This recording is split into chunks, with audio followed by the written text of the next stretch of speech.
नमस्कार, मी मंदार फणसे. बेधडकमध्ये तुमचं स्वागत. बेधडकमध्ये आज आपण चर्चा करणार आहोत राज्यसभा आणि विधान परिषदेच्या निवडणुकांची जी हवा सुरू आहे. काही नावं सुद्धा समोर आलेली आहेत. केंद्रामध्ये केंद्रीय प्रतिनिधी कोण असणार आहेत राज्यसभेमध्ये, त्या पक्षांची त्याची नावं समोर येत आहेत. अनेक त्याच्यामधली अर्थ आणि निरीक्षणं समोर येत आहेत आणि त्याबरोबरच विधान परिषदेचं महाराष्ट्रातलं वातावरण सुद्धा आपण बघतोय. दोन महत्त्वाची सभागृह लोकशाहीच्या या सगळ्या परंपरेमधली आणि या सभागृहांमध्ये उमेदवारी देण्यावरून नेमकं काय घडतंय, काय राजकारण आहे, त्या पक्षांची काय काय भूमिका आहे आणि यातून नेमका काय अर्थ काढला जाऊ शकतो हे तपासणार आहोत. आज आपण आपल्या बेधडकमध्ये काही प्रश्न उपस्थित करतोय. राज्यसभा आणि विधान परिषद निवडणुकांसाठी काही चांगले निकष असावेत का? संसदीय परंपरा मोडीत काढल्यामुळे वरिष्ठ सभागृहाच्या कामावर परिणाम झालाय का? आणि वरिष्ठ सभागृह राजकीय अडवणुकीचा आखाडा बनलाय का? हे सगळे प्रश्न आपण विचारणार आहोत. आपल्यासोबत मान्यवर आहेत वामनराव चटप, शेतकरी नेते विदर्भातून आपल्यासोबत आहेत, नागपुरातून आपल्यासोबत भाई जगताप काँग्रेसचे प्रवक्ते आहेत, आपल्यासोबत माधव भंडारी भाजपचे मुख्य प्रवक्ते आहेत, सुनील कदम आपल्यासोबत आहेत, सामाजिक कार्यकर्ते. या सगळ्यांचं स्वागत चर्चेमध्ये. आणि अर्थात पहिला प्रश्न खरं तर भाई तुम्हाला विचारायचा आहे, कारण सगळी जी सुरुवात झालेली आहे राज्यसभेची, आता उमेदवारी सगळीकडे दाखल झालेल्या आहेत आणि खास करून काँग्रेसनं इथले महाराष्ट्रातले जे काही नेते आहेत त्यांच्या ऐवजी महाराष्ट्राच्या पुरता जे नाव जाहीर केलं ते पी चिदंबरम यांचं नाव आहे. पी चिदंबरम स्वतः एक नेते म्हणून मोठे नेते असतील, काँग्रेसमधलं एक महत्त्वाची व्यक्ती आहे. पण या सगळ्याच्या पार्श्वभूमीवर तुम्हाला असं वाटतंय का की कुठेतरी ज्यावेळेला हे प्रतिनिधित्व दिलं जातं त्या ठिकाणच्या राज्यांवरती हे प्रतिनिधित्व देताना त्या राज्यातल्या लोकांवरती, त्या राज्यातल्या नेतृत्वावरती हे प्रतिनिधित्व लादलं जातं का पक्षाकडून? तुमची काय भावना आहे?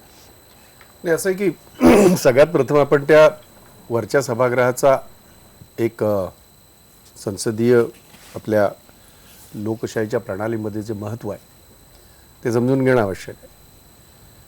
आणि आपल्या घटनेच्या चौकटीत राहून त्याचं एक वेगळं महत्त्व घटनेमध्ये तयार केलेलं आहे. त्याला कारणं अशी आहेत की एखाद्याला निरंकुश अशी जर सत्ता मिळाली जी आज आहे, आणि मग अशा वेळेला जर एखाद्या गोष्टीला आळा घालायचा असेल किंवा त्याला अंकुश घालायचा असेल तर या सभागृहाचं एक वेगळं महत्त्व आहे. त्याचबरोबर निवडणूक व्यतिरिक्त मग कोणी विचारवंत असतील, कोणी कलावंत असतील, खेळाडू असतील, शिक्षक असतील, अशा अनेक घटकांना सामावून घेण्यासाठीचं ते सभागृह आहे.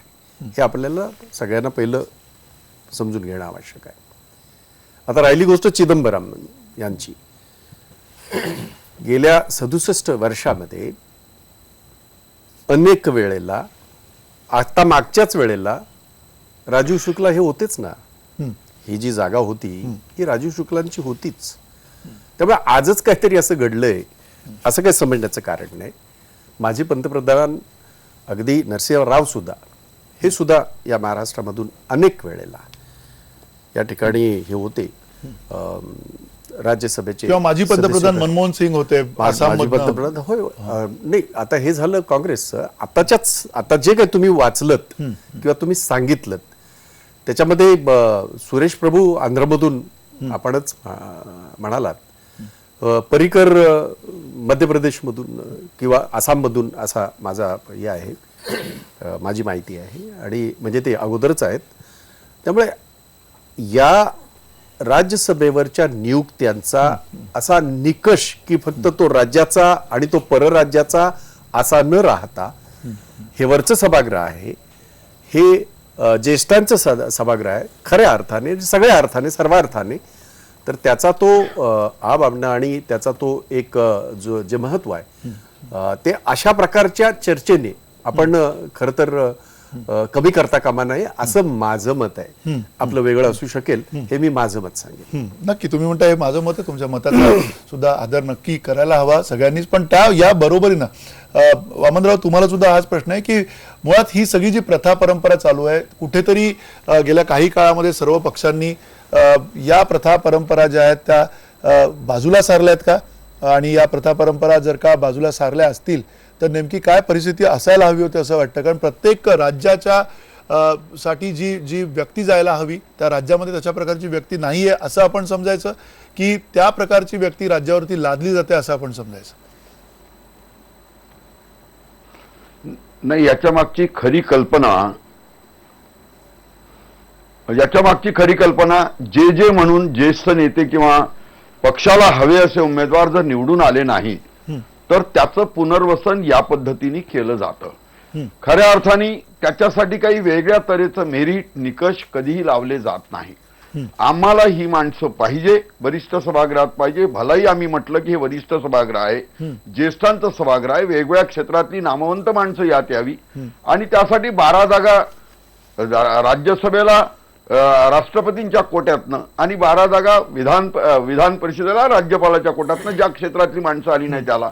पण दुर्दैवाने आता त्याही क्षेत्रामध्ये जी माणसं पडली, जी माणसं राजकारणाच्या दृष्टीने उपयोगी आहे, मतं मिळवण्याच्या दृष्टीने उपयोगी आहे, त्यांचंच पुनर्वसन केलं जातं. आणि देशात याला काही निधर्मवादी, धर्मवादी किंवा अर्थवादी एकही पक्ष अपवाद राहिला नाही. आणि खऱ्या अर्थाने लोकशाहीच्या निकोप वाढीला वरच्या सभागृहामध्ये ज्या चर्चा व्हायला पाहिजे त्या दृष्टीने म्हणून त्याचं महत्व डे बाय डे कमी होत चाललं आणि मूल्यांचं काही अंशी अवमूल्यन पण होऊ लागलाय. हे निर्विवाद सत्य आहे, त्याला काही नाकारता येणार नाही, कारण शेवटी समझौता गमो से कर लो अशा तऱ्हेची ही सगळी वाटचाल आहे. अच्छा, तुम्ही म्हणताय समझौता गमो से कर लो. पुन्हा माधवराव, काय परिस्थिती आहे? नाही, खरं म्हणजे आजच्या या चर्चेमध्ये आपण मला बोलावलं नसतं तर बरं झालं असतं. तुम्ही आम्हाला आमच्या शुभेच्छा आहेत तुम्हाला, पण अजून प्रक्रिया चालू आहे. नाही, मी एका वेगळ्या कारणाने सांगितलं की कुठल्याही पद्धतीने असो, मी मागितलं होतं की नाही हा विषय बाजूला ठेवू, पण मी आज उमेदवारीच्या संदर्भात चर्चेमध्ये आहे आणि काय होणार आहे हे मग कोणाला आपल्याला माहिती नाही. तुम्हाला शुभेच्छा माधवराव, तुम्हाला मनापासून शुभेच्छा. पण सुद्धा या परिस्थितीमध्ये या विषयावरती कुठल्याही प्रकारचं भाष्य करायला मला मोकळेपणाने काही भाष्य करता येईल अशी परिस्थिती नाही. हे तुम्ही मोकळेपणाने सांगताय, हेच खूप मोठी गोष्ट आहे. नाही, मुळात असं होतं की मला जो विषय सांगितला गेला होता तो पी चिदंबरम यांच्या उमेदवारी पुरता सांगितला गेला. नक्की हा जर व्यापक विषय आहे हे जर मला आधीच सांगितलं असतं तर मी यायला नकार दिला असता. त्यामुळे माझ्या बोलण्यावर मर्यादा आहेत आणि त्या मर्यादा स्वीकारून आपल्याला या चर्चेत पुढे जावं लागेल. आत्ता जसं भाईंनी सांगितलं किंवा वामनरावांनी सांगितलं त्याप्रमाणे राज्यसभेमध्ये बाहेरच्या व्यक्तीला देण्याची परंपरा, राज्याच्या बाहेरच्या व्यक्तीला देण्याची परंपरा ही देशामध्ये पहिल्या निवडणुकीपासून आहे. पण याच्यामध्ये दुसरं एक लक्षात घेतलं पाहिजे की आपल्या घटनेमध्येच ही तरतूद आहे की लोकसभेची निवडणूक ही देशातला कुठलाही नागरिक कुठूनही लढवू शकतो. बरोबर. त्याच्यासाठी मुंबईमधून एखाद्याला निवडणूक लढवायची आणि तो मुंबईचाच मतदार असला पाहिजे असं नाही. देशाच्या कुठल्याही कान्याकोपऱ्यामध्ये त्याचं मतदार यादीत नाव असलं पाहिजे. या आधारावरती तो लोकसभेची निवडणूक देशात कुठेही जाऊन लढवू शकतो. जर लोकसभेची निवडणूक देशात कुठेही जाऊन लढवता येत असेल तर राज्यसभेची निवडणूक सुद्धा देशात कुठेही जाऊन लढवता याला काही घटनात्मक दृष्ट्या अडचण नाही आणि त्याच्यामध्ये गैर काही नाही, अनैतिक काही नाही. दुसऱ्या राज्यसभेमध्ये निवडून देताना पक्षांना जो पक्षाच्या बलाबलानुसार ते निवडून दिले जातात. आमचे अनेक नेते अडवाणीजी, अटलजी हे अनेक वेळा वेगवेगळ्या राज्यांमधून राज्यसभेवर गेलेले आहेत. किंबहुना आपण यांची नावं घेतली, नरसिंहराव मात्र आपण त्यांचं नाव घेतलं. नरसिंहराव महाराष्ट्रातून राज्यसभेवर गेले नाही. नरसिंहराव रामटेकमधून 2 वेळा लोकसभेवर गेले. बरोबर आहे. त्यामुळे नरसिंहरावांना ह्या यादीत आपण आणू शकत नाही. पण त्यामुळे काही फार मोठं आभाळ कोसळलं आणि त्या राज्याच्या बाहेरचा उमेदवार दिला म्हणून काही फार मोठा अपराध केला असं मानण्याचं कारण नाही. प्रत्येक पक्षाला संसदेच्या व्यासपीठावर काही माणसं हवी असतात. ह्याच्यामध्ये पुनर्वसन करण्याचा सुद्धा शब्दप्रयोग हा प्रत्येक ठिकाणी लावला पाहिजे असं नाही. आज जर काँग्रेस पक्षाची परिस्थिती लक्षात घेतली तर लोकसभेमधलं त्यांचं प्रतिनिधित्व आणि राज्यसभेतलं यांचं प्रतिनिधित्व या सगळ्यामध्ये लागणारा एक जो चेहरा लागतो, एक प्रतिनिधित्व करण्याची एक संसदीय क्षमता लागते, तिचा अभाव जर त्यांना जाणवत असेल आणि तो अभाव कमी करण्यासाठी किंवा तिथे काही प्रभावी व्यक्तिमत्व आणण्यासाठी त्यांना यांना इथे आणावं असं वाटत असेल चिदंबरमना, तर तो त्यांचा निवडीचा, त्यांच्या आवडीचा प्रश्न आहे आणि त्यांनी त्यांची गणितं केली असतील. प्रश्न एवढाच आहे की महाराष्ट्रामध्ये अशी नावं नव्हती का? तर महाराष्ट्रामध्ये सुद्धा अशी नावं सुशील आहेत. कुमार शिंदेसारखी हां, व्यक्ती त्यामुळे होती महाराष्ट्रामध्ये. काँग्रेसने या ठिकाणी महाराष्ट्रातल्या चांगल्या नेत्यांना डावलणं हा निश्चितपणे महाराष्ट्रातल्या काँग्रेसमधल्या नेतृत्वावर कार्यकर्त्यांवर केलेला अन्याय आहे असं जर कुणाला वाटलं तर काही फार चूक नाही. ठीक आहे. मला असं वाटतं की मर्यादा सांगत असताना त्यांनी त्यांचा जो बाज आहे की मी याचा भाजपचा प्रवक्ता आहे आणि तो काँग्रेस विरोधीच आहे, तो त्यांनी कायम ठेवला आणि तो ठेवणं आवश्यक सुद्धा आहे. असं आहे की आपण जे म्हणालात त्याच्यामध्ये खरं तर सगळं उत्तरच दडलेलं आहे. म्हणजे देशभराच्या राजकारणाचं आपण म्हणालात तर मी तेच म्हणालो. पुनर्वसन हा विषय न राहता वरच्या सभागृहाचं जे एक महत्व आहे, त्यांच्या एका मताशी मी सहमत आहे, परंतु यांच्या चटपांच्या की अलीकडे देशभरातल्या विधान परिषदा असतील किंवा हे असतील त्याचं अवमूल्यांकन काही अंशी होतंय. हे माझं वैयक्तिक मत सांगितलं, हे काँग्रेसचा प्रवक्ता म्हणून मत नव्हे, हे माझं वैयक्तिक मत आहे आणि मी त्यांच्या त्या मताशी काही अंशी सहमत आहे. परंतु असं म्हणत असताना काँग्रेसला अशी कधी आवश्यकताच भासली नाही की काहीतरी कोण तिथे नाही बोलायला म्हणून हे सगळं होतंय. त्याचं कारण असं, माधवराव फक्त माहिती करता सांगतो, ज्या वेळेला आपल्या सरकारने अध्यादेश काढला, मोदीजींना त्यांना आवडता विषय म्हणजे तो कसा आवडता हे मला माहित नाही, ज्या लँड ॲक्विजिशन कायद्याच्या बाबतीमध्ये भरभरून सुषमा स्वराज बोलल्या, त्यांनी दिलेल्या सुधारणा करून तो लँड ॲक्विजिशन कायदा पास झाला. त्या लँड ॲक्विजिशन कायदा अचानक ते पंतप्रधान झाल्यावर त्यांना काय वाटलं आणि त्यांनी तो अध्यादेश काढून काढला. काँग्रेसच्या 44 खासदारांनीच तो हे केला, हे तुम्हाला नाकारता येत नाही. तेव्हा पी चिदंबरम वरच्या सभागृहात नव्हते. ओके. आणि म्हणून नुसतं लँड ॲक्विजिशन नव्हे तर या सरकारने, मोदी सरकारने घेतलेले किंवा लादलेले निर्णय हे तिथल्या तिथे थांबवण्याचं काम आजही वरच्या सभागृहामध्ये आणि खालच्या सभागृहामध्ये ही नसताना सुद्धा, आमची संख्या नसताना सुद्धा, संख्याबळ खालच्या सभागृहामध्ये नसताना सुद्धा आमच्या नेत्या सोनिया गांधी, राहुल गांधी आणि आमच्या सगळ्या लोकांनी केलेलं आहे. त्यामुळे असं नक्की नाही, मला वाटतं माधवरावनं पण त्याच्यावरती बोलायचं. तत्पूर्वी एक अधिक खुली करूया चर्चा, कारण आपण अवमूल्यन इथपर्यंत सगळेजण आता सहमत कुठेतरी झालो की कुठेतरी त्या प्रक्रियेमध्ये काहीतरी काही अंशी का होईना काय, पण हा अंश किती आहे हे खरं तर सुनील कदम तुमच्याकडनं समजून घ्यायचं. त्याचं कारण आहे की अनेक बिल्डर्स, ज्या बिल्डर्सना अनेक पक्षांनी आतापर्यंत, बिल्डर्स असतील, वेगळ्या पद्धतीची काही लॉबिस्ट असतील, त्याच्यामध्ये पण गैर काही नाही, लॉबिस्ट असू शकतात काही विचारांच्या संदर्भात. नक्की विजय माल्ल्या होते आणि अनेक अशी लोकांची नावं घेता येऊ शकतील. युपीएचे सभासद होते ते, युपीएचे सभासद होते, विजय माल्या बाजूने मतदान केलंय त्यांनी. तुम्ही आता सोयीस्करपणे त्यांना विसरता. याला काही अंशी म्हणायचं, याला काही अंशी या अवमूल्यनाला आम्ही काही अंशी म्हणायचं आणि तुमच्या मतांवर खासदार झाले, आमच्या नाही. कर्नाटकात तुमचं सरकार असताना तुम्ही त्याला उमेदवारी देऊन खासदार केलाय. तुम्ही फार सोयीस्करपणे त्याच मुद्द्यावरती पुन्हा सुनील कदम जो मुद्दा आहे की जे मूळ उद्देश आहेत या सगळ्यामध्ये, या सभागृहाची जी गरिमा आहे किंवा या सभागृहांमध्ये जाणारी माणसं ही ज्या पातळीची असायला पाहिजे त्या पातळीच्या अनुषंगाने आपण ही चर्चा करतोय. पण तत्पूर्वी त्यातलं रिप्रेझेंटेशन जे आहे, प्रतिनिधित्व जे आहे ते पुरेसं बोलकं आहे का? कारण जर उत्तर प्रदेशमधली आपण सगळ्या पक्षांची परिस्थिती बघितली, काँग्रेस, बहुजन, बसपा जी आहे ती आणि समाजवादी, या तिन्ही पक्षांनी आतापर्यंत जी प्रथा होती एक प्रकारे मुस्लिम समाजाला प्रतिनिधित्व देणं, ती प्रथा सुद्धा यावेळेला मोडीत काढलेली दिसते. एकूण जे चित्र दिसतंय त्या चित्राबद्दल काय म्हणाल? आपण आता बिल्डर्स वगैरे म्हणालो, परंतु वकिलाची फी सुद्धा लालू प्रसाद यादवांनी दिलेली आहे. राम जेठमलेंना त्यांनी राज्यसभा दिली आहे, ते त्यांचे वकील आहेत म्हणून, म्हणजे फीच्या मोबदल्यात पण राज्यसभा मिळू लागली आहे. एवढं म्हणजे काय म्हणू आपण, डेनिग्रेशन झालंय.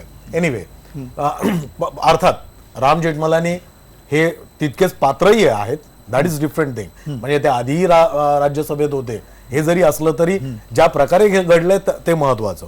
दुसरी गोष्ट, दोघांनी आधी मला म्हणजे आधी जे प्रयोजन, राज्यसभेचं प्रयोजन जे आहे ते एक्सपर्ट नॉलेज असलेले टॅलेंटेड लोकांना घेण्याचं. युनिकॅमरल आपला हे का नाहीये पार्लमेंट, बाय कॅमरल असण्याचं कारण काय? त्यावेळेला जे घटनाकार होते, अगदी गोपाल स्वामी अय्यंगर सुद्धा आणि नंतर आलेले काही उपराष्ट्रपती आणि डॉक्टर बाबासाहेब आंबेडकर यांनी राज्यसभेचं काय महत्व आहे ते महत्व असं की सगळीच माणसं, सगळी टॅलेंटेड माणसं लोकसभेला निवडून येऊ शकत नाहीत आणि म्हणून त्यांनी मिळत राज्यसभेचं नाही प्रयोजन निर्माण केलं. ते करत असताना त्याचा उपयोग मात्र किंवा गैर उपयोग त्याचा काय म्हणतो आपण मिसयूज जे केलं ते राजकारण्यांनी केलं आणि गेली 70 वर्ष ते होत आलंय. परंतु मला एक हे म्हणायचं की आता कसं फार गुढीगुढी चाललंय, कारण बीजेपी आणि काँग्रेस दोघांचेही लोक तिकडे जात आहेत. परंतु मला आठवतं डॉक्टर मनमोहन सिंगांच्या वेळेला जो गदारोळ भाजपने आणि काँग्रेस विरोधी लोकांनी जो केला होता आणि त्यांचं घर कुठं आहे, घर शोधणं, त्यांचा पत्ता शोधणं, डॉक्टर मनमोहन सिंगांच्या वेळेला मात्र हा प्रकार घडला नाही. त्यामुळे हे सगळे दोन्ही पक्ष नुसते दुटप्पीपणाच नाही, पण ते एक चांगले मूल्य असलेले, प्रिन्सिपल्स असलेला जो आपलं पार्लमेंट घटनेच्या माध्यमातून जे निर्माण केलंय त्याचं अवमूल्यन, डेनिग्रेशन करण्यामध्ये सगळे पक्ष गुंतलेले आहेत. हा एक महत्वाची गोष्ट. परंतु आता जसं माधव भंडारी साहेब काय म्हणाले की ती चिदंबरम ना इथून का आणलं आणि ते मग महाराष्ट्रावर अन्यायकारक नाही का? मग तसंच आंध्रावर नाही का? आंध्रावर अन्यायकारक नव्हतं का? त्याच्या आधी हरियाणामधनं निवडून आणलं, ते हरियाणामध्ये लोक नव्हते का? आणि सगळ्यात महत्वाचं म्हणजे सुरेश प्रभू हे एक एक्सपर्ट आहेत, एक टॅलेंटेड व्यक्ती आहेत आणि त्यांना आंध्रातनं आणलं काय किंवा कुठूनही आणलं तर ते खरं म्हणजे आणलंच पाहिजे. मला फक्त एवढंच म्हणायचं की ह्या दोन्ही पक्षाने अशा प्रकारे या गोष्टीचं चर्चा करून हे अवमूल्यन करू नये ही मला सगळ्यांना विनंती करायची. आणि हे अवमूल्यन कुठल्याही पार्लमेंटचं नाही, हे कॉन्स्टिट्यूशनचं नाही, हे तुम्ही स्वतःचं अवमूल्यन करून घेताय. हे पक्ष स्वतःला, कारण याच्या आधी भंडारे साहेब म्हणाले की वाजपेयीजींना सगळीकडनं वाजपेयीजी असलेच पाहिजे लोक म्हणजे राज्यसभेमध्ये, म्हणून त्यांना कुठूनही निवडून आणलं जायचं आणि ही अतिशय चांगली गोष्ट होती. परंतु जेव्हा मनमोहन सिंगांची वेळ आली तेव्हा त्यांनी केलेली टीका आणि ज्या वेळेला इथं बीजेपीची वेळ येते काँग्रेसवाल्यांनी मला म्हणायचं अनफॉर्च्युनेट आहे तुम्ही ही डेनिग्रेशन भारतीय पार्लमेंटचं आणि कॉन्स्टिट्यूशनचं, खरं म्हणजे घटनेचं तुम्ही डेनिग्रेशन करताय, त्याचं अवमूल्यन करताय असं मला वाटतं. नाही या सगळ्या प्रक्रियेतला एक भाग आणि हे संतापजनक आहे. हे संतापजनक काय तेही आपण खरं तर समजून घेऊया. पण तत्पूर्वी पुन्हा माधव भंडारी, ज्या पद्धतीनं ही उमेदवारी गेली जाते त्याला हल्ली बॅकडोर एंट्री असं पण म्हटलं. राजकारणामध्ये तुम्हाला बॅकडोर एंट्री घेतली, अनेक पत्रकार, अनेक आतापर्यंत वेगवेगळे व्यावसायिक, उद्योजक हे सगळे या बॅकडोअरमधनं आलेत असं म्हणतात. ह्याला बॅकडोअर म्हणणं योग्य आहे असं तुम्हाला वाटतं का? एक आणि दुसरं सगळ्यात महत्त्वाचं म्हणजे जो पैशाचं महत्त्व अलीकडच्या काळात त्याच्यामध्ये वाढले, त्याच्यातली जी निकष होते ते निकष सगळ्या पक्षांच्या बाबतीत असतील, ते निकष बदलताना दिसत आहेत का तुम्हाला? त्याचं कारण पुन्हा हाच आहे या चर्चेमधला मुद्दा की या सगळ्या सभागृहामध्ये जी माणसं जायला पाहिजे, ज्या पद्धतीनं त्यांनी तिकडे मांडलं पाहिजे. बाळासाहेब बारदे म्हणाले होते की कप आणि बशीसारखी ही रचना आहे, ज्या गरम चर्चा असतील किंवा जे खूप जोरात काही निर्णय घेतले असतील ते कुठेतरी थंड करून दुसऱ्या बशीतनं ते यावेत, अशा प्रकारची ही सगळी प्रक्रिया असायला पाहिजे. खूप विचारपूर्वक ही प्रक्रिया केली गेली आहे. तर त्या प्रक्रियेचं अवमूल्यन आता तुम्हाला होताना दिसतंय. एक एडमंड बर्केचं खूप चांगलं वाक्य आहे त्याच्यावर, we can give the power but not the wisdom.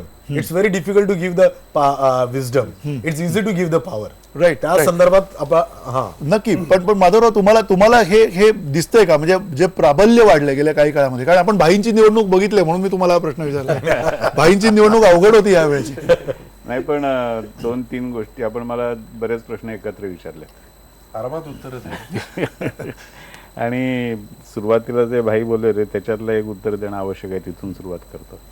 भाईने असं सांगितलं की आमच्याकडे लोकसभेमध्ये भरपूर लोक आहेत आणि कमी संख्येत असलो तरी आम्ही हे केलं, विधेयकं अडवून धरली वगैरे. राज्यसभेत आहेत. राज्यसभेत आणि लोकसभेत जी काही यांची संख्या आहे आणि ह्यांचं जे काही कर्तबगारी आहे त्यातलं एकही भाषण भाईंना सुद्धा आठवणार नाही. कुठल्याही नेत्याने केलेलं एक संस्मरणीय भाषण या 2 वर्षातलं भाईंना एकही आठवणार नाही, कारण भाषण यांनी केलीच नाहीत. यांनी फक्त आरडाओरडा करून कामकाज रोखून धरलं, संसद चालू दिली नाही. आणि ते करण्याची क्षमता असलेले लोक आहेत, पण एखादा विषय तासभर मांडण्याची क्षमता असलेलं चिदंबरम लागतो म्हणून त्याला इथून ते घेऊन जातात. दुसरं काही नाही.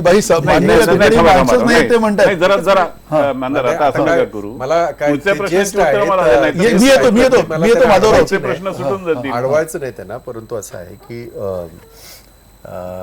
मला असं वाटतं की हे त्यांनी रामायण सांगण्यासारखं आहे ज्यांनी आपल्या काळामध्ये एक जीएसटी बिलासाठी 37 दिवस संसद त्यांनी चालू दिली नाही, 7 वर्ष होय कंटिन्यू 37 दिवस सलग सलग आणि 7 वर्ष ज्यांनी संसद चालूच दिली नाही, म्हणजे या एका मुद्द्यावर जिथे त्यांना तिथे चर्चा करायला संधी होती, खाली आणि वरती यांची संख्या आमच्यापेक्षा दुप्पट होती त्यावेळेला, त्यांना कधी त्यांनी त्या संधीचं कधी सोनं केलं नाही. तेव्हा यांना किती भाषणं आठवत असतील मला माहित नाही, परंतु एवढं मात्र नक्की सांगतो की लोकशाहीच्या चौकटीमध्ये राहून गेल्या 2 वर्ष, आता काल यांनी तर सेलिब्रेशन केलेलं आहे, ते सेलिब्रेशन बघा तुम्ही, आणि 2 वर्षामधलं कामकाज सगळं काढा, वरच्या सभेचं आणि खालच्या सभेचं सुद्धा. ह्यांनी जर खऱ्या अर्थाने मोदींच्या हिटलरशाहीला निरंकुश म्हणजे अंकुश लावण्याचं जर काम कुठं झालं असेल तर फक्त या ठिकाणी काँग्रेसने खालच्या सभागृहामध्ये 44 नंबर असताना आणि वरच्या सभागृहामध्ये पूर्ण ताकदीनिशी केलेलं आहे. आणि हे करत असताना ज्या जे मुद्दे चर्चा केले त्याची सगळी भाषणं उपलब्ध आहेत. आपल्याला शुभेच्छा माधवराव बोला, आपल्याला खूप- शुभेच्छा खूप देतो. महत्त्व- तुम्ही लवकरच काही वरच्या काही वाक्य सभागृहामध्ये ते या. आता- काही ती वाक्य कारण- त्या वाक्यांबद्दल पण मला माहिती आहे की तुम्हाला बोलायचं आहे. लगेच मनकवडा माधवराव नाही आता काय झालंय, तुम्ही मगाशी जे प्रश्न होते ते बाजूला गेले. नाही ना, आहेत ना. एकतर वरच्या सभागृहामध्ये जो येतो, मग ते राज्यसभा असेल किंवा विधान परिषद असेल, तो मागच्या दाराने आला हे म्हणणं फारसं चांगलं नाही. हा, फार तर जे सार्वत्रिक निवडणुकी धरलेत, लोकसभेमध्ये विधानसभा निवडणुकी धरलेत आणि ताबडतोब त्यांना ह्या सभागृहात आणलं, तर त्यांच्यापुरता हा कदाचित मागच्या दाराने आल्या हा शब्दप्रयोग वापरायचा असेल तर गोष्ट वेगळी. पण ज्यांना विधानसभा लोकसभेची निवडणूक लढवायची संधी मिळत नाही अनेक कारणांनी, आणि अनेक जण असे असतात की ती निवडणूक लढवणं हा त्यांचा स्वभाव नसतो, बरोबर, त्यांची प्रकृती नसते, पण त्यांना सभागृहामध्ये आणणं, त्यांच्या ज्ञानाचा त्यांच्या अनुभवाचा वापर संसदीय विधिमंडळाच्या व्यासपीठावर करून घेणं नक्की. हे सगळ्याच पक्षांना आवश्यक असतं आणि सगळे पक्ष त्या पद्धतीने काही ना काही प्रमाणात विचार करत असतात. त्यामुळे अशा पद्धतीने राज्यसभेत विधान परिषदेत येणाऱ्या व्यक्तीला ती व्यक्ती मागच्या दाराने आली हे म्हणणं म्हणजे त्या सभागृहाबद्दल एक अवमानाची भावना मनामध्ये बाळगण्यासारखं आहे. त्यामुळे ती भावना बाळगता कामा नये, तिथे आपण विचार तो करता कामा नये. हा, एखाद्या व्यक्तीबद्दल थोडेफार उणीदुणी भावना मनामध्ये असणं वेगळं, आणि संपूर्ण सभागृह या संस्थेबद्दल अशा तऱ्हेची अवमानाची भावना सातत्याने व्यक्त करणं हे वेगळं, आणि ती करता कामा नये, हा माझा त्यातला आग्रहाचा मुद्दा आहे. नाही, आणि मला याला जोडून एक अटकीत गोष्ट सांगायची की असं म्हणत असताना कसं आहे की सुनील कदम जे म्हणतात आहेत त्यांची ती एका बाबतीमध्ये व्यथा असणं इथपर्यंत ते ठीक आहे, ज्याचं मी सुरुवातीला म्हणालो की आणि त्याचा माधवराव सुद्धा त्याचा उल्लेख करत आहेत. चटपांच्या त्या भूमिकेशी मी काही अंशी जे म्हणालो ते याच अर्थाने म्हणालो की काही बाबतीमध्ये हे होण्याची शक्यता आहे, परंतु भारतरत्न सचिन तेंडुलकर, भारतरत्न लता मंगेशकर, हे असेल अगदी दिलीप कुमार असतील, अगदी रेखा असेल किंवा हेमा मालिनी असतील किंवा आणखीन असे जे काही हे आहेत जे कलाकार या कॅटेगरीतनं पुढे आलेले आहेत किंवा त्यांना आणलेलं आहे.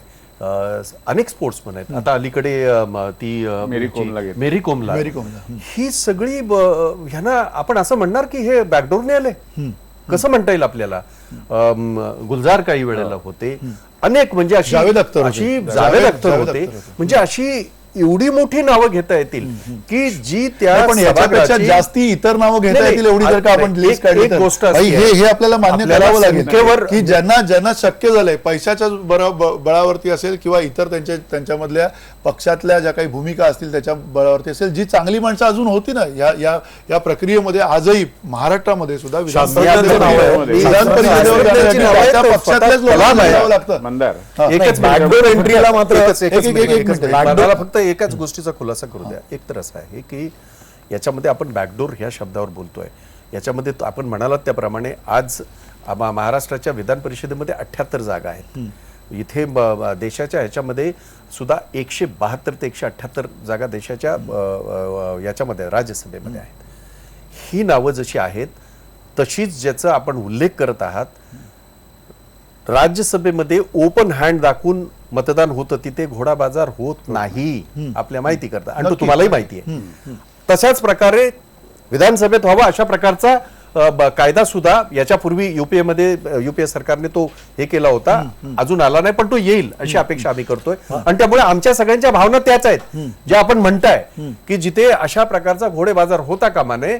जे निवडून आलेले आहेत त्यांनी आपला प्रतिनिधी अगदी ओपन ह्याच्याने त्यांनी ते समर्थन करावं आणि तो निवडून यावा ही त्याच्या मागची भूमी आहे. म्हणजे हा जो आरोप आहे की पैसे देऊन आणि पैसे घेऊन असा काय जो विषय आहे तो तितकासा योग्य नाही. तुम्हा सगळ्यांना ते माहिती आहे, ती वस्तुस्थिती आहे. आज परिषदेची निवडणूक चालू आहे, त्याच्यामध्ये अनेक नगरसेवक गायब आहेत. नगरसेवकांना कुठे कुठे घेऊन गेलेली ही वस्तुस्थिती आहे. आपण मान्य करू. एक ब्रेक घेऊया. माधव भंडारी तुमच्याकडे येतो, त्या ब्रेक नंतर आपण बॅकडोर वरती पण बोलूया, या सगळ्या विषयावरती बोलूया. पण जी वस्तुस्थिती आहे त्या वस्तुस्थितीच्या अवतीभोवती सुद्धा थोडीशी मोकळी चर्चा करूयात. वामनराव चटप आपल्या सोबत आहेत. त्यांच्यासारखा एक नेता ज्यांनी आतापर्यंत सभागृह सुद्धा गाजवलं होतं, तो तसे अनेक नेते आहेत या राज्यामध्ये जे येऊ शकतात खरं तर परिषदेच्या वरती, पण सहजासहजी त्यांना येता येणं शक्य होत नाही का, तेही आपण विचारूयात छोट्याशा ब्रेक नंतर.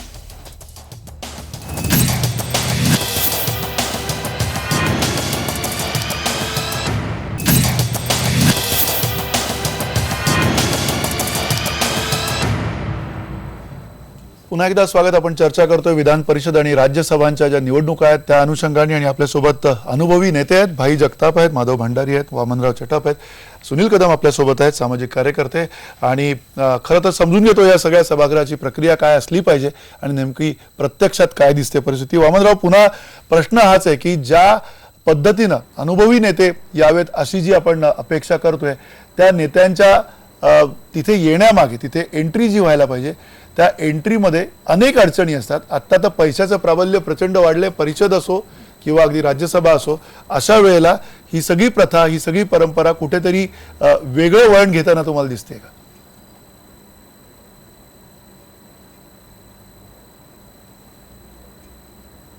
वामनराव. हा, खऱ्या अर्थाने हे तर सरळ आहे. जिथे व्यवहारवाद येतो तिथे मात्र हा सगळा व्यवहार येणार. जेव्हा आपण पाहिलं आहे केसवानी आले, गिडवानी आले, अशी जेव्हा माणसं आली की सगळ्या जगाला मल्ले आले, हे जगाला माहित आहे की बा हे माल लगाव माल निकालो वालेच नेते आहे. आणि अशा परिस्थितीमध्ये अशा नेत्याला ज्या कोण्या पक्षाने तिकीट दिलं असेल तर ते याच समजीने दिलं की हेच जिंकू शकतात, दुसरा जिंकू शकत नाही. आणि जर आमची ही कल्पना अशीच असेल हा माल लगानेवालाच जिंकू शकतो, तर जनतेच्या आशा आकांक्षाचं प्रतिबिंब वरिष्ठ सभागृहात उमटेल याची खात्री समाज ठेवू शकत नाही. आणि म्हणूनच दिवसेंदिवस लोकांमध्ये थोडासा भ्रमनिराश होऊ लागला. चांगली माणसं म्हणजे ज्यांना असं वाटतं की बा ही लोकशाही चांगली वृद्धिंगत झाली पाहिजे, ती माणसं आपोआपच न्यूट्रलाइज होत चालली. आणि हे काही लोकशाहीला तारक नाही, हे लोकशाहीला मारक आहे. आणि म्हणूनच कोणत्या व्यक्तीला तिकीट द्यावं त्या पक्षाचा प्रश्न आहे. आता त्याला काही कोणी कॉम्पेल करू शकत नाही. पण हा मनुष्य जावा किंवा ही व्यक्ती जावी, हा लोकप्रतिनिधी जावा, अशा तऱ्हेची जर पक्षांची कल्पना असेल तर त्याला तुम्ही आम्ही कोणी करू शकत नाही. आणि हे सगळी अप्रत्यक्ष निवडणूक आहे, त्यामुळे जनता फक्त नीतीचे नैतिक धडे सांगू शकतात, पण त्यांचा काहीही अंकुश या निवडणुकीवर नाही. आणि म्हणूनच खऱ्या अर्थाने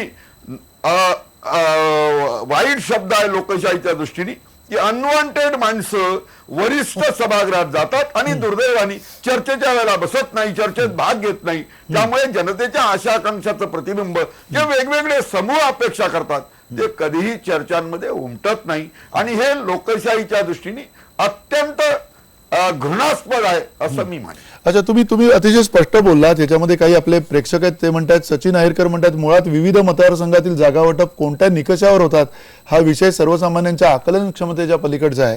स्वप्नील कडे म्हणतात, राज्यसभा आणि विधान परिषदेवरती उमेदवारी देताना त्या उमेदवाराची एकूण पात्रता समजून घेतली पाहिजे, अभ्यासू व्यक्तीची निवड झाली पाहिजे. आणि चेतन झडपे म्हणतात, मुळात काही चांगले निकष आधीपासूनच आहेत, फक्त अंमलबजावणी होत नाहीये. आणि रामदास पुतमाळी म्हणतात, निकष कसेही लावले तरी प्रतिनिधी देशाचं हित जपणारे असावेत. एकूण या बोलक्या प्रतिक्रियात आणि या बोलक्या प्रतिक्रियांच्या पार्श्वभूमीवर पुन्हा सुनील कदम, आज बघतोय आपण म्हणजे अगदी परिषदेच्या निवडणुका आहेत, परिषदेच्या निवडणुकांमध्ये सुद्धा आज जे स्थानिक लोकप्रतिनिधी आहेत त्यांना कुठेतरी गोव्याला पाठवलं जातं, कुठेतरी वेगळ्या हॉटेलमध्ये ठेवलं जातं, एखाद्या रिसॉर्टमध्ये आणून सगळ्यांना बसवलं जातं. 2-3 दिवस बाकी आहेत. ही सगळी जी प्रक्रिया आहे या प्रक्रियेमागे कुठे लोकशाही आहे असं तुम्हाला वाटतं? शरद पवारांचं तर आज विधान आहे की अनेक नगरसेवकांना गोव्यात पाठवलंय, पण कणकवलीपासून गोवा फार जवळ आहे. हे शरद पवारांचं विधान आहे. असो, पण मला ते दुसरं बॅकडोर एंट्री बद्दल म्हणायचं आहे. बॅकडोर एंट्री बद्दल एक लोकसभेमध्ये ज्या वेळेला तुम्ही हरता, लोकसभेमध्ये ज्या वेळेला एखादा उमेदवार आणि तो मोठ्या मार्जिनने हरतो, त्यावेळेला खरं म्हणजे लोकांनी नाकारलेलं असतं आणि लोकांनी नाकारल्यानंतर त्यांना राज्यसभेत घेणं म्हणजे मी अनेक उदाहरणं म्हणजे काँग्रेसची अनेक उदाहरणं, पण आता जी ठळक उदाहरणं तुम्हाला 2 मी देऊ शकतो. एक प्रफुल्ल पटेल 2 वेळा ते पडले, दोन्ही वेळा त्यांना राज्यसभेमध्ये निवडून आणलं. आता हे काय कंपल्शन आहे राष्ट्रवादी काँग्रेसचं कल्पना नाही. आणि दुसरं महत्वाचं उदाहरण म्हणजे अरुण जेटली लोकसभेमध्ये पडले, परंतु लगेच ते फक्त राज्यसभेत नाही आले तर राज्यसभेचे नेते झाले आणि फिनान्स मिनिस्टर पण झाले. आता ते पडले का पाडलं, अनेक ठिकाणी असंही म्हटलं होतं पाडलं वगैरे वगैरे या गोष्टी.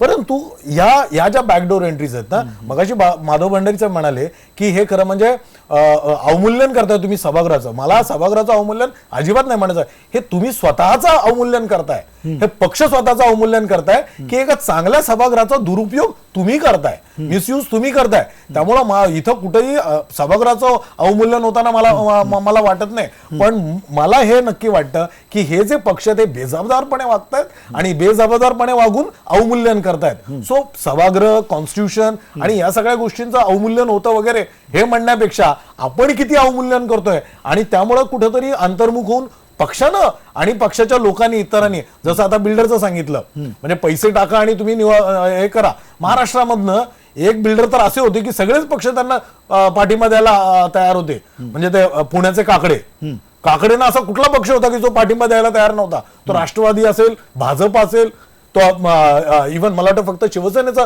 त्यांना हे नव्हतं आणि काँग्रेस असेल, सगळे त्यांना पाठिंबा देत होते. मग एक बिल्डर असा आहे की जो, आणि असे अनेक बिल्डर आहेत, एका बिल्डरचं आता आपल्याला नाव आहे फक्त येत आहे समोर म्हणून, असे अनेक बिल्डर आहेत आणि असे अनेक पैसे खर्च करणार आहेत की ज्यांना सगळे पक्ष त्याच्यामध्ये त्यांची नीतिमूल्य, त्यांच्या व्हॅल्यूज, ह्या सगळ्या व्हॅल्यूज गळून पडतात.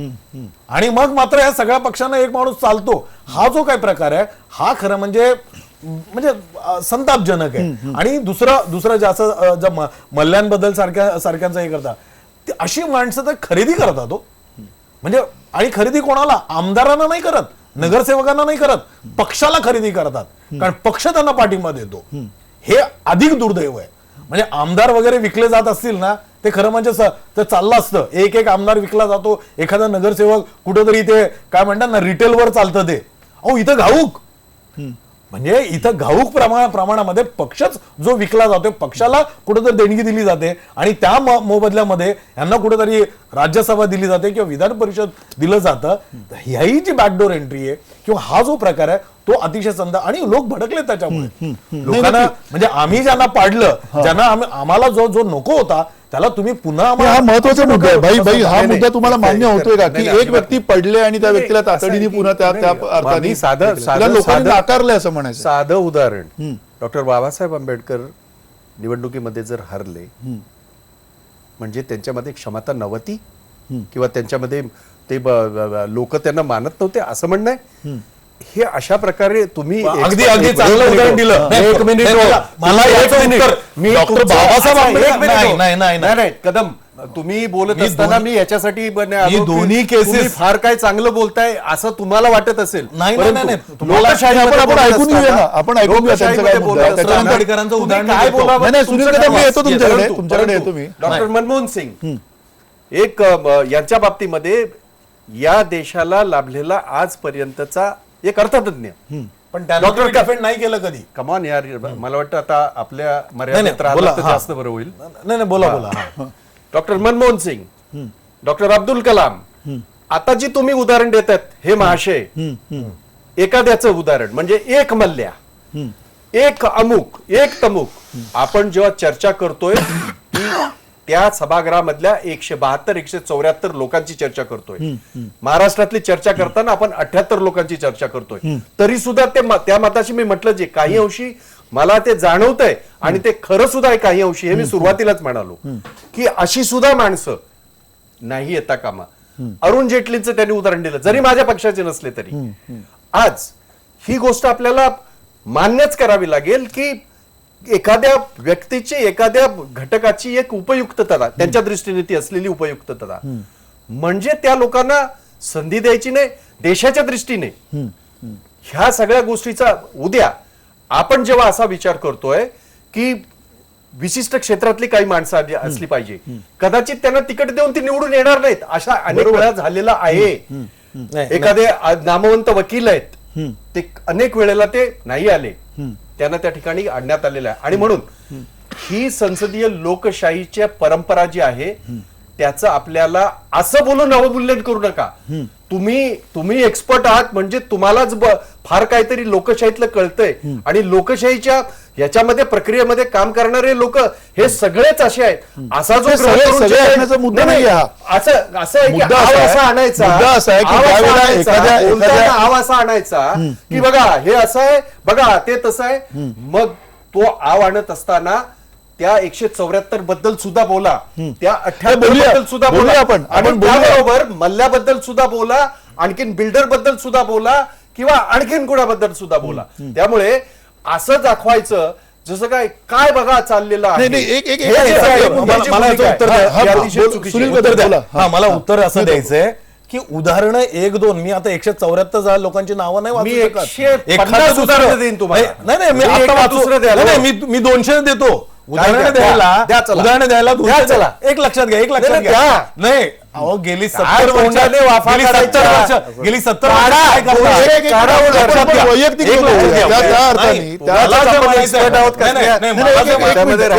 तुम्हाला उदाहरण 1-2च द्यावं लागेल ना. 50-50 उदाहरणं थोडंच या कार्यक्रमाच्या ह्याच्यामध्ये देता येतात.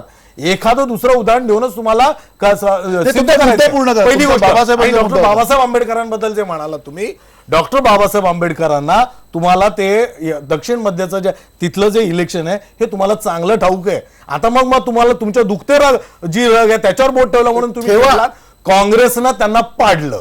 लक्षात घ्या, डॉक्टर बाबासाहेब आंबेडकरांना त्यावेळेला काँग्रेसनं पाडलं, आणि पाडल्यानंतर ती जी गिल्टी फिलिंग होतं ना, त्या गिल्टी फिलिंग मधनं बाबासाहेबांना त्यांनी परत राज्यसभेवर आणलं.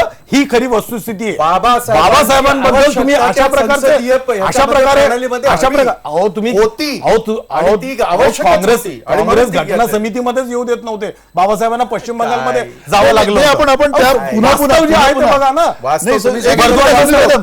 बर्दवान मधनं निवडून नाही आले का सुनील कदम? एक उदाहरण देऊ नका. एक मिनिट माधवराव, पुन्हा मुद्दा थोडा परत वेळ कमी असल्यामुळे तिकडेच नेतो, कारण मी परत म्हणतो इथे भाई बसलेले आहेत. भाईंची निवडणूक अलीकडच्या काळातली आपण बघितलेली आहे. पैशाचं प्राबल्य हे आहे हे आपण अमान्य करू शकतोय का?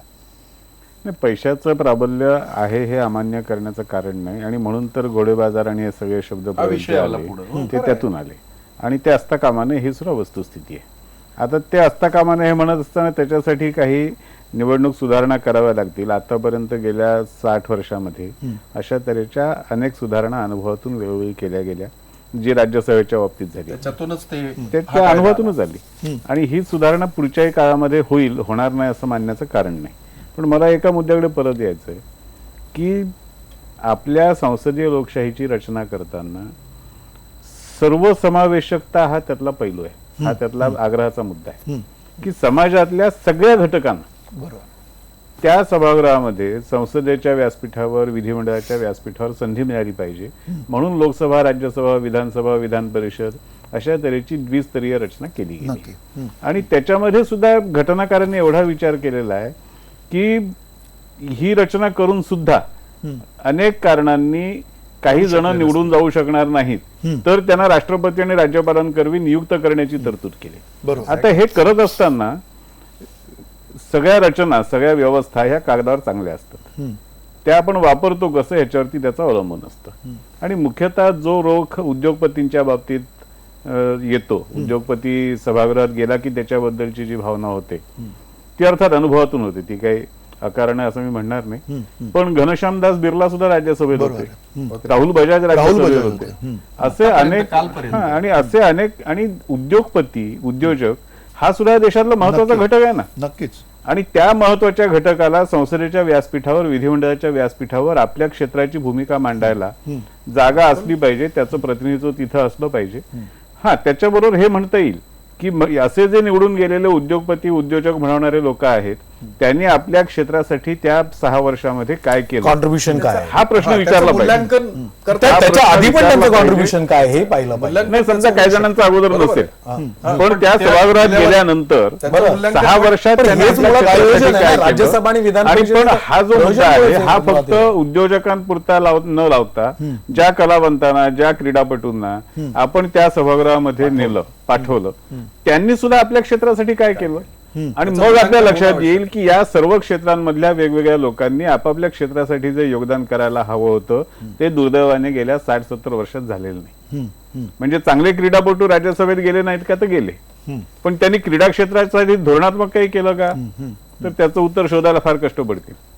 नाही, त्या अनुषंगाने एक शेवटचा प्रश्न त्याच्यातनं वामनराव तुम्हाला विचारायचा आहे की असे जे स्पेशालिस्ट आहेत, असे जे तज्ज्ञ आहेत, जे तज्ज्ञ त्या विषयातले म्हणून तिथे मान्यवर आहेत आणि त्यांना तिथे नेलं जातं, त्या तज्ज्ञांना ह्या राजकीय प्रक्रियेमध्ये बोलून दिलं जातं का? त्या तज्ज्ञांना तेवढी तिथे त्या अर्थाने त्यांना संधी आहे का? नाही, मंदार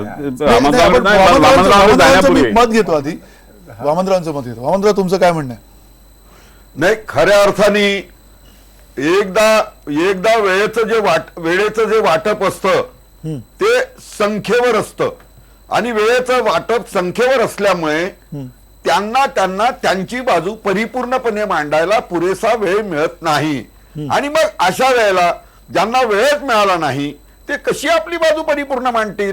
आणि जर का ते वेळेचं अलॉकेशन संख्येच्या आधारावर असेल तर जेवढ्या वेळा चर्चा संपवायची आहे त्या पक्षाच्या संख्येनुसार वेळ वाटप होतो. जे माणसं कुठे संलग्न नाही त्यांना मिळणारा वेळ अपक्षांचा मिनिटांमध्ये असतो. म्हणजे एक मिनिट, दीड मिनिट, अर्धा मिनिट, आणि तेवढ्या वेळात त्यांनी उभं व्हायचं आणि उठ गई बैठ गई अशी सगळी त्याची अवस्था होते. त्यामुळे त्यांना जी काही भूमिका समाजाचं, त्या समूहाचं प्रतिनिधित्व म्हणून मांडायची असते तो रोल ते परिपूर्णपणे अदा करू शकत नाही. ही खरी त्यातली शोकांतिका आहे. आणि म्हणूनच एक गोष्ट स्पष्टपणे केली पाहिजे की वेळेचं अलॉकेशन तुम्ही संख्येनुसार करता तर त्या माणसाला त्याचं मत मांडायचं स्वातंत्र्य इतकं अनरिझनेबल रिस्ट्रिक्शन मुळे बंधनकारक होतं की तो काही करू शकत नाही. कठपुतली करे भी तो क्या, डोरकीची उपरवाले के हात आहे, अशी त्याची संपूर्ण अवस्था होते. आणि म्हणून समाजाला जी अपेक्षा आहे किंवा त्या समूहाचं प्रतिनिधित्व करणाऱ्या माणसाच्या आशा आकांक्षाचं प्रतिबिंब या माणसाकडून उमटावं, पण ते काहीही करू शकत नाही. कारण शेवटी वेळेचं बंधन आहे आणि वक्त किसी का इंतजार नाही करता, अशी सगळी अवस्था आहे. विसंगती नाहीये भाई, तुम्ही सगळे सभागृहात, तुम्ही सगळे मान्यवर माझं म्हणणं असं तेही सभागृहात होते. आणि मी फक्त एकच उदाहरण सांगतो त्यांना आणि उल्हासनगरमध्ये त्याचं हे दोघे भाई ठाकूर आणि पप्पू कलानी उभे राहिले तरच निवडून येऊ शकतात अशी भूमिका पवार साहेबांनी मांडली होती. भंडारी साहेबांना माहित असेल रामकृष्ण बजाज यांच्या उमेदवारीला भाजप, शिवसेना, त्यांचे मित्राला आणि राष्ट्रवादीचा पण पाठिंबा होता. म्हणजे जिथे जे सोयीचं आहे ते सगळं चालतं सर. हे युद्ध आहे. Everything is fair in love and war. भूमिका, भावना ज्या काही मांडायच्या वामनराव चटप आणि मी दोघेही खालच्या सभागृहामध्ये होतो ज्यावेळेला ते निवडून आले. नक्की फक्त माहिती करता सांगतो ते जे वेळेचं म्हणतात ते खरं आहे. कारण सभागृहाची वेळ ही त्यांच्या पक्षाच्या ह्याच्यानुसार दिली जाते. परंतु फक्त आपल्याला एवढं सांगतो, त्यांनाही सांगतो, आपण ती माहिती घ्या. त्या 5 वर्षामध्ये वामनराव चटपांना ते उभे राहिल्यावर कोणी थांबवल्याचं मला माहित नाही, कारण मी 5 वर्ष तिथे होतो. आणि तुम्ही ते सगळं रेकॉर्ड करून पहा. वामनराव चटप असतील किंवा आदाम मास्टर असतील की जे खऱ्या अर्थाने कष्टकऱ्यांचे प्रश्न मांडत होते, शेतकऱ्यांचे प्रश्न मांडत होते, त्या वेळेला त्यांना संधी मिळाली. आणि दुसरा असं आहे, या सभागृहामध्ये एक नियम आहे, तुम्हाला बिलावर बोलत असताना कसलंही बंधन नाही, वेळेचं बंधन अजिबात नाही. बिलचा अर्थ असा होतो जो कायदा गठीत होत आहे त्याच्या संदर्भात. त्यामुळे त्याच्या बाबतीमध्ये वामनरावांच्या मताशी अजिबात मी सहमत होणार नाही. असं होतच नाही, कारण बिलावर तुम्हाला अमर्याद बोलता येतं. आणि हे त्यांना माहिती आहे, कारण खालच्या सभागृहामध्ये तुम्ही हे करून बघा. त्यामुळे असं नाहीये. नाही, नक्की थोडक्यात माधवराव ही सगळी विसंगती, या सगळ्या गोष्टी, पण गरज आहे चांगल्या लोकांची येण्याची या सगळ्या सभागृहांमध्ये, आणि त्या अर्थाने ही गरज राजकीय पक्ष पुरवताना दिसत नाही. ते पुरवतील असं तुम्हाला वाटतंय का? नाही, राजकीय पक्ष पुरवताना दिसत नाही, असं सरसकट विधान करणे सोयीचं योग्य नाही. शरद जोशींना राज्यसभेवर आपण पाठवलं होतं, शेतकऱ्यांचे नेते म्हणून त्यांना शरद जोशींना राज्यसभेवर पाठवलं. आणि शरद जोशी साहेब ज्या काळामध्ये राज्यसभेत होते त्यांनी शेतकऱ्यांच्या प्रश्नांबद्दल अत्यंत मौल्यवान सहभाग घेतला. अनेक मुद्दे त्यांच्यामुळे आले, मांडले गेले, त्यांना स्थान मिळालं, न्याय मिळाला. त्यामुळे हे होत नाही असं मानण्याचं कारण नाही. शेवटी या लोकशाहीमध्ये समाजातले सर्व प्रकारचे घटक, सर्व प्रकारचे रंग आहेत, आणि त्याचं प्रतिबिंब हे आपल्याला या संसदीय लोकशाहीमध्ये बघायला मिळतं. त्यामुळे जे रंग आहेत ते आपल्या समाजाचे रंग आहेत. त्याच्याबद्दल काही एक वाक्य हे करायचंय. मला असं म्हणायचंय की ह्या ज्या काही प्रोव्हिजन्स आहेत, कॉन्स्टिट्यूशनच्या असतील, राज्यसभेच्या असतील किंवा लोकसभे विधान परिषदेच्या प्रोव्हिजन्स आहेत, ह्या प्रोव्हिजन्स मध्ये जर राजकारण घडत असेल तर ते दुर्दैवी आहे. राजकारण न करता, आणि मग ते मॉनिटर म्हणजे फिनान्स पैशाच्या माध्यमातून असेल अथवा राजकीय सोय म्हणून केलेली असेल, या गोष्टी न होता एक रितसर त्याच्या प्रोव्हिजन्स ज्या मूल्यांवर आधारित आहे त्याच्यावर केलं तर मला वाटतं कोणाचा काही आक्षेप राहणार नाही. आणि होतंय म्हणून तर लोकांचा संताप आहे. नक्की लोकांचा संताप काय कित्येक वेळेला म्हणजे त्यांच्या भावनेचा आणि त्या याचा आदर करून मी सांगतो की कित्येक वेळेला आपल्याला त्या प्रक्रियेतली, मी तुमच्याबद्दल बोलत नाही, मी जनरल बोलतोय, हे माझं जनरल ओके जे सचिन आयरांनी सुद्धा तिथे जे दिलंय त्याचं असं आहे की ह्या प्रक्रियेची माहिती असणारी किती माणसं अशी आहेत. बरोबर.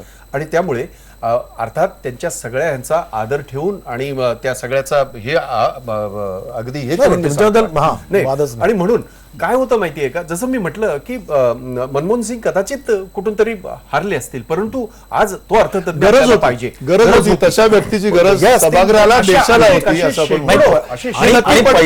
असे शेकडो आहेत. पण अशांच्या बरोबर काही जे आतमध्ये चुकीच्या मार्गाने जात असतील किंवा जाताना काही जण दिसत आहेत त्यांना सुद्धा रोखलं पाहिजे, त्याच्यावर बोट ठेवलं पाहिजे. आणि पक्षांतर्गत सुद्धा बोट ठेवायला काही हरकत नाही, कारण बाईला जो त्रास झाला तो कशामुळे झाला त्याचा पण पक्षांतर्गत आवाज त्या दृष्टीने उठत असतील सजग असतील असं आपण विचार करू. हा बॅकडोर एंट्री नव्हती, कारण पण तुम्हाला जो त्रास झाला तो पैशामुळे झाला ना. हे जे प्राबल्य वाढलेलं आहे ते प्राबल्य संपवावं, लवकरात लवकर सर्व पक्षांनी याच्याबाबत विचार करावा, कारण वर्षात सभागृहाची जी काही गरिमा आहे ती तेवढी जोपासली गेली पाहिजे. आणि त्याच्यावरती खूप काही अवलंबून आहे. तिथे होणारे जे कायदे आहेत, कायद्यांवरती होणारं जे शिक्कामोर्तब आहे ते सुद्धा फार महत्वाचं आहे. आणि त्यामुळेच या सगळ्या सभागृहांच्या निवडणुका आपल्याला खूप गांभीर्यानं घ्यायला पाहिजेत. विधान परिषद असो, राज्यसभा असो, हे जे उमेदवारी आता जाहीर झालेले आहेत त्यानिमित्ताने चर्चा होती. धन्यवाद, नमस्कार.